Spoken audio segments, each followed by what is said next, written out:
Hi guys, this is Miss Baldwin. I miss you so much. I wish I could be there with you, but I can't. So here's what we're gonna do. We're gonna have class just like this. I'm on the screen and you're there in class, and we're gonna make it rock. Everybody should be in their seats, so we're gonna start with our class creed as we normally do. So on the count of three, 1, 2, 3. Yes, I will learn today. I will do my best. I will give it all I've got to ensure my success. I am smart, I am bright, I can do anything, I'm an excellent student, and you know what that means. I work hard, I study, and my learning prevails, and when I am tested, I will pass the chemistry SOL. Woo! Hopefully y'all said that with a lot of enthusiasm, because if not, you're going to make me look really crazy on this video. So, you should have your interactive notebooks out. If you don't, take them out, and you're going to need to get up and get your box that has your scissors, your glue sticks, and everything else you need. So I'm going to wait a second while you go do that. I'm waiting for you to get your interactive notebook ready. You got 20 more seconds to get the box, to get back to your seats, because we're about to get started. 10, 9, 8, 7, 6, 5, 4, 3, 2, and 1.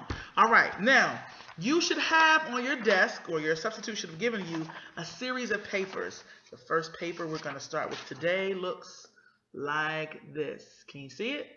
It says atomic structure, and that's what we're going to be talking about. So in your notebooks, I want you to turn to page 32. Okay, if you don't have page 32 already numbered, I'm going to give you some time to number your notebook all the way up to page 45. I'm going to give you 30 seconds to do that. You should be numbering your pages in your notebook, the little numbers at the bottom, all the way up to page 45. Time starts now.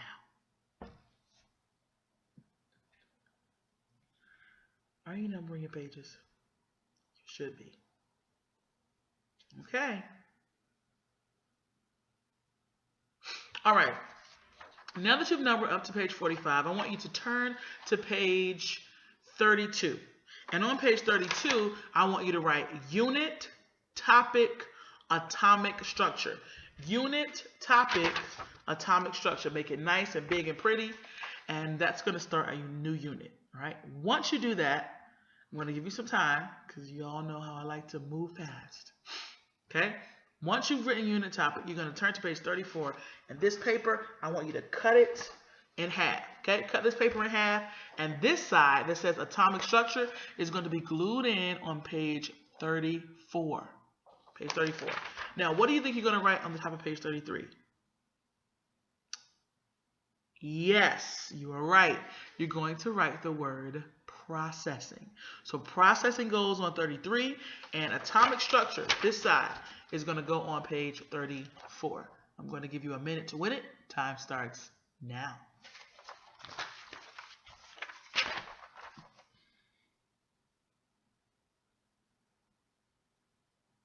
All right. Now you should have glued atomic structure, looks like this, on page 34. And this page just kind of talks about what an atom is. Many of you have heard of an atom. You may have heard it in middle school or maybe not. But an atom is the smallest. See how small? It's the smallest form of matter. It's so small that we can't even see it. And even microscopes sometimes aren't strong enough to see it. We've talked about lab safety. We've talked about lab tools. And last week, we talked about matter. We talked about our heating curve. We talked about solids, liquids, and gases. Well, the smallest form of matter is an atom. And how the atom is built gives us a lot of indication as to what happens as we get larger between bigger chemical reactions. So atomic structure is our new unit, and it's very, very important. And page 34 just tells you a little bit about what an atom is. Now, I want you to turn to page 36. And on page 36, I want you to glue in the page that says subatomic particles. It looks just like this. Do you see it? It has a little table on the bottom.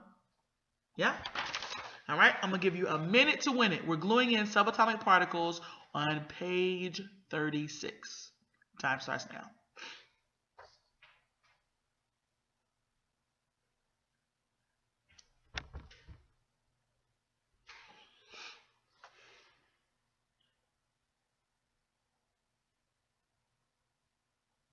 All right.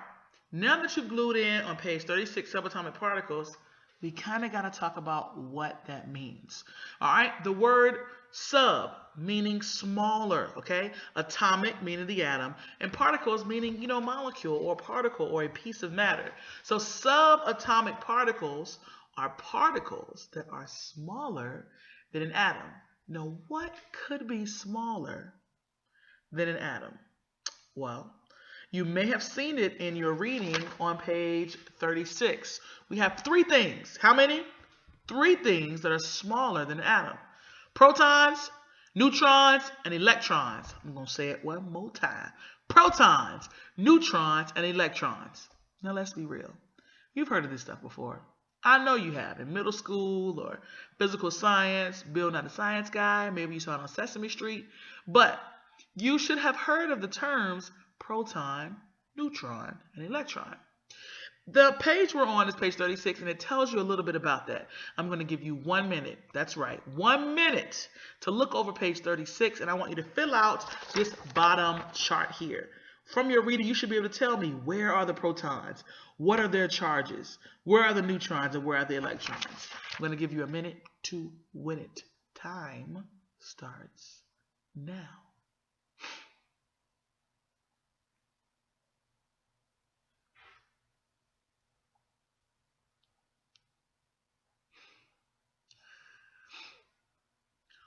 Okay, we're back. Hopefully you have filled this bottom little table out. If not, what were you doing while we were wasting all that time? Underneath location, where are protons located? Huh? Yes, protons are located in the nucleus. So under location, you need to write the word nucleus. Did you see me write it? Yes. All right. Now, what's the charge of a proton? That's right. Protons are positive. Okay, so underneath charge, you should have written the word positive. Right? Next, we have neutrons. Where are neutrons located? You are right. I hear you. I see you. I feel you. Neutrons are in the nucleus. So underneath that, or beside that, you're going to write nucleus. And what is the charge on a neutron?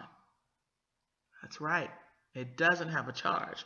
So you can put no charge, or you can put neutral. I'm going to show you what it looks like. You should have written no charge and nucleus beside the word neutron. All right. We're going to get to that last column. Don't worry about it. Now, electrons. Where are the locations? Electrons, yes, electrons are not in the nucleus. They're moving in what's called orbitals, okay? So if you said outside the nucleus or around the nucleus or moving in orbitals, you are right, all right? Now, what's the charge of an electron? Yes, electrons are negative. So here's what your table should look like so far. Beside proton, neutron, electron, you should have nucleus, nucleus, orbital. And for the charge, you should have positive, no charge, and negative. Now, this last column says function, and you may not have anything written there. And that's where I come in. The function of a proton is to identify an element. So write that in under function. Beside proton, identify, all right? Protons, see that? Identify. Protons identify an element. Now look around the room. You should see a periodic table. Let's say we're going to talk about hydrogen, all right? The proton number, or the atomic number for hydrogen, is in the top of the square. What number do you see? Good. You should see the number 1. So that means that hydrogen, or a hydrogen atom, has 1 proton. Now, if you move across, let your eyes scan across the periodic table. If you go all the way across, find helium. Helium has how many protons? It has 2. So the moment that an element has a different number of protons, it is a brand new element. So protons, the function of a proton is to identify an element. You're walking down the street and you bump into something that has 2 protons, it unequivocally has to be what element? It has to be helium.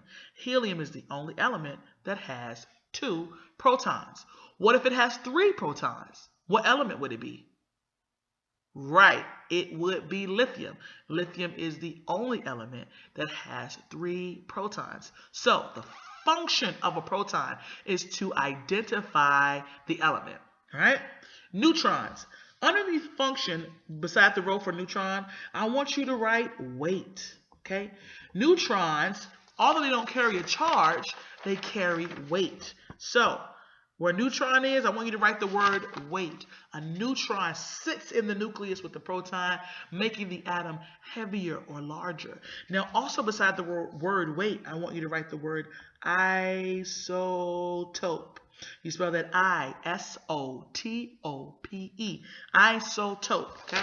So beside weight, you should have written the word isotope. You can't see Ms. Baldwin's writing because it's kind of crazy. Good. And isotope, we're going to talk about that next week. It's going to be really fun. We may have something to do with some M&Ms, so note that. All right. Next, the function of an electron is charge. C-A-R-G-E is to add a charge. Okay? See that? I wrote it, charge. Electrons are negative, okay? So if I have more electrons, the atom is going to be more negative. If I have less electrons, the atom is going to be more positive. Most elements on the periodic table have the same number of protons as electrons. Why? Because they're neutral. For instance, helium has 2 protons and 2 electrons. That's 2 positives and 2 negatives, which means it doesn't have an overall charge. But if there were to be a difference in the number of electrons, then we would have a charge. Do you understand subatomic particles? We have 3. Protons, neutrons, electrons. Protons are positive, neutrons are neutral, electrons are negative. They each have their own function. What do protons do? Protons identify the element. What do neutrons do? Neutrons add weight, and electrons, come on somebody, electrons cause a charge. You know there's a worksheet coming, so go ahead and prepare yourselves. All right, I want to give you some examples before I give you a worksheet.